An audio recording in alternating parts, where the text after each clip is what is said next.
અમદાવાદમાં ગુજરાત યુનિવર્સિટી ખાતે HK. Centre Swami Vivekananda સંકુલ ખાતે મહાત્મા ગાંધી વિચાર પ્રચાર પ્રસાર કેન્દ્ર દ્વારા સેમિનારનું આયોજન કરવામાં આવ્યું હતું, જેમાં યુનિવર્સિટીના જુદા જુદા વિભાગના વિદ્યાર્થીઓએ ભાગ લીધો હતો।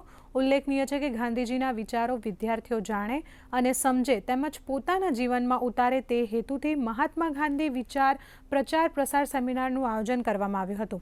આ પ્રસંગે ગુજરાત યુનિવર્સિટીના પૂર્વ કુલપતિ જગદીશ ભાવસાર સહિત અગ્રણીઓ ઉપસ્થિત રહ્યા હતા અને ગાંધીજીના અહિંસાના વિચારો હાલના સમયમાં કેટલા જરૂરી છે તે વિષય ઉપર વિદ્યાર્થીઓને માર્ગદર્શન આપ્યું હતું।